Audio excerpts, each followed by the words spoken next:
Hi guys, Gast here. This is my contribution for the discourse for Fire Emblem 3 Heroes. I basically wrote down a few things that I found pretty fun to watch about the trailer. This isn't an analysis type thing because I don't really want to waste my time analyzing the trailer when there's literally 8 different videos on that already, and Serena's Forest is way better at it than anybody. What I wanted to focus on today was just the things that I liked about it and the impressions that I have. I'm a little haggard, not gonna lie. I had to wake up at 5:30 a.m. for work this morning, and I didn't get a lot of sleep last night. So one of the first things that I really found pretty neat about this trailer was the world and the continent of Fodlan. What I found fun about this is that, first of all, it exists. It's a world that has a map, it has politics, it's involved, there's things about this world that actually matter. But I think what this already manages to do over even other world maps and worlds in Fire Emblem is that it manages to make me care right off the bat. What I mean by that is that when we look back at the other worlds and we see their intros, the classic, here is Lisha, and here is Elib, and here is this country ruled by this guy, or I think of FE8 or something. Those giant, or FE9, those giant exposition world map dumps that really have no relevance to the player because we don't care yet, since we don't have any kind of personal attachment to anything. With this game though, we already have people who are personally tied to these countries, which makes it feel like it's a lot more lively of a place. You have Edelgard, who is the heir to the Adrestian Empire, which means that the Adrestian Empire matters because Edelgard matters. And the same thing with Dimitri. The kingdom of Fergus is relevant because Dimitri is one of the main characters in the game. The feudal alliance of the Leicester guys matters because Claude is the most he comes from the leader of that alliance. So right off the bat, there's personal stake involved with these countries and these territories and whatever, which makes it way more interesting to me than the other worlds that have existed in Fire Emblem. So that was really cool. I like that a lot. And the second part, which we see afterwards, is the Avatar. So Byleth, I'm pretty sure I still don't know how you pronounce it. I don't know if they said it in the trailer. I don't think they did. Well, first of all, I find the origin of him is pretty close to home in that he's not an orphan with special powers or this mystical guy with white hair with special powers. He's the son of a mercenary with special powers. I don't really think that matters that much, but the personality might not be much just because it's a My Unit character, and he literally had Byleth literally didn't say any words at all. So that was kind of a sign that he was, what to expect, Avatar guy with special powers. His design doesn't really scream I'm the son of a father who's the leader of a mercenary band. Doesn't really shout to me. He looks like a really mystical kind of guy with his pretty intricate design. The design itself is pretty slick. I kind of like it. I've seen people meme on it really bad and they say they didn't like it, but I'm pretty cool with it. Clearly this guy looks very different from his dad, so I'm assuming the mom is some hot dragon that has given him special powers and stuff. And also he has this special power and that feeling that he gets, that the reason why he talks to Sothis in the first place is because if you look in this part of the trailer, he gets the axe to the back by Costa, the brigand dude, and then they do this Milla's time wheel reverse go back in time thing where they rewind and he survives instead of dies. So that's his, I guess, power, is that he can go back in time, which is cool, maybe. Depends. The Milla's turn wheel mechanic, if it did make a comeback like this, I wouldn't be super phased about it. It was a decent mechanic. It's very helpful for a Let's Player because if you don't want to just restart an entire chapter, you can just do that and it saves a ton of time. That's literally the reason why I put so much value on Milla's turn wheel, is because when you're Let's playing the game and you're you don't have an hour to restart an entire map, turn wheeling that stuff is very helpful, not gonna lie. The next thing that I thought was pretty cool was like the introduction of the houses. So outside of the church and like how everything's kind of, the three kingdoms and the three whatever are like brought into the Church of Seros, and then you got to see like the mom of the whole thing. That was kind of cool. And then you got to see like the discussion of the three houses, with the Black Eagles, the Blue Lions, and the Golden Deer. A little thing I thought was kind of cool is that like once you see like the Black Eagles be introduced, the cutscene in the back is like who belongs to that alliance. So you see here that Edelgard is kind of holding this like emblem magical thing, and you can see like her compadres in the background, and these are the same kind of units that you're going to see later on in the trailer.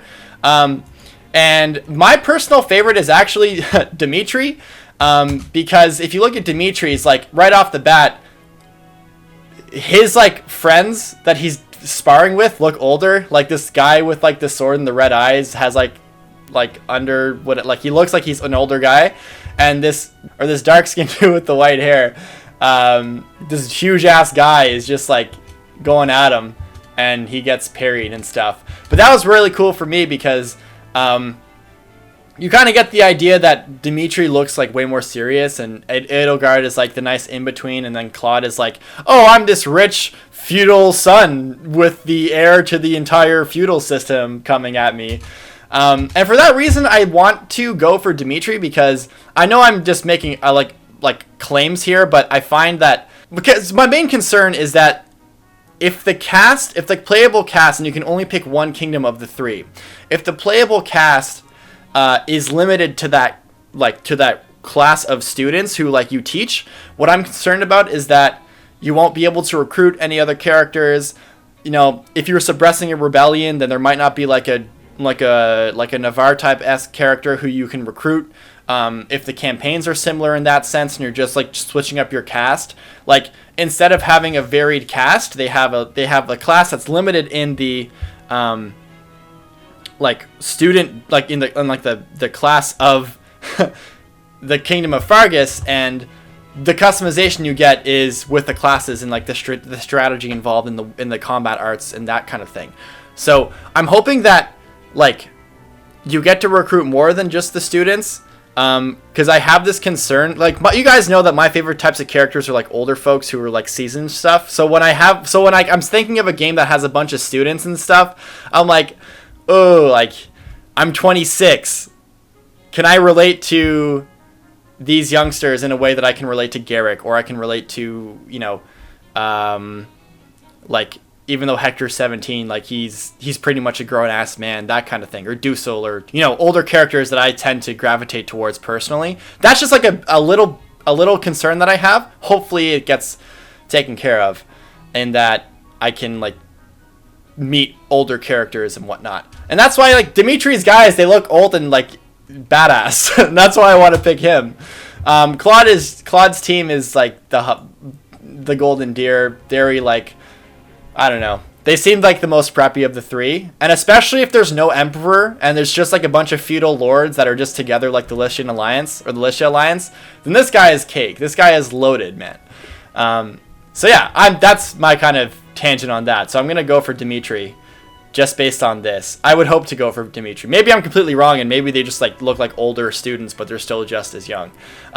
Also, another concern I have is just that like I'm a sucker for aesthetics and characters with cool designs. So when you're looking at this game with the characters in uniforms, it's really, I don't know. I hope that there's some way you can like make them look different, or like their palettes can change. Yeah, so basically like cautiously optimistic about the cast. I really hope they're not just a bunch of young kids. That would kind of suck. Like Fates, I found one of the biggest gripes I had with that game was that the cast was so locked into the castles and to their alliances that, like, while there was a lot of depth to that stuff too, like, I kind of missed the like opposing forces joining you, that kind of thing. So I hope that comes back for sure.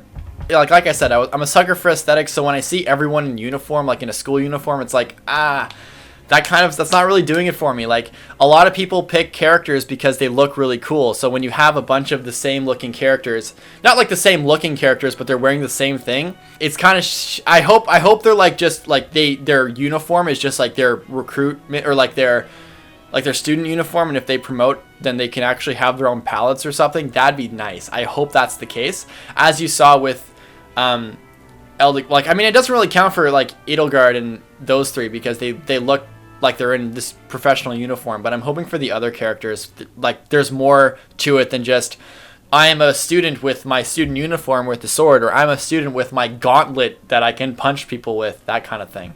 That's what I'm hoping for. If not, then that would be pretty unfortunate. Then we get to the combat, and you see like the Black Eagles are being focused. So Byleth is working with Edelgard, and Bernadette is using combat arts, which is cool. And like the customization looks pretty intense. You can you can pull some crazy stuff as if it was like Shadow Dragon, where you can pick any class you want. Which pretty much, well, I mean, for that game, for any kind of efficiency playthrough, you can just go all calves and like sweep the game like that. So, I'm wondering how people are going to get creative with that. I feel like that like calves are going to dominate because it's just a game that, like Fire Emblem is just a game that has lots of calves and flyers and stuff. So, that's cool. Gambits looks like that thing where you command your guys and you get them to do shit. And I guess authority might mean like how good you are at doing that. Like I can't, like everything else made sense in terms of like, I mean, you saw Linhardt invest in like faith, and then he healed Byleth, which meant that like, okay, faith means healing and stuff. And like guidance or whatever the second one was like anima, I guess, or other magic. So I'm looking forward to the depth of that. I'm kind of guessing that they just start with their own kind of characters and or their own classes and stuff. So you can either go with like how it is, you know, vanilla, or you can really trick it out. Anyway, yeah, like this game looks really revolutionary. Yeah, it looks sick. It looks sick, and I'm really looking forward to it. The generic enemies like look kind of lame, but like they kind of look like they were just reused from like Fire Emblem Warriors. Honestly, I thought I was wearing my glasses there. That's why I did this. They kind of just look like they're from Fire Emblem Warriors, which, I mean, they kind of all move like that too, I guess. Maybe that's just me. I don't know. Anyways, I hope you guys enjoyed this impressions video. I'm looking forward to July 26th. I am booking a vacation for that for sure. And with that being said, hope you guys enjoyed this one. If you did, make sure you leave a like and let me know what you think of the trailer. And if you're new to the channel, be sure to subscribe. And I'll see you in the next video. Alright, folks. Deuces.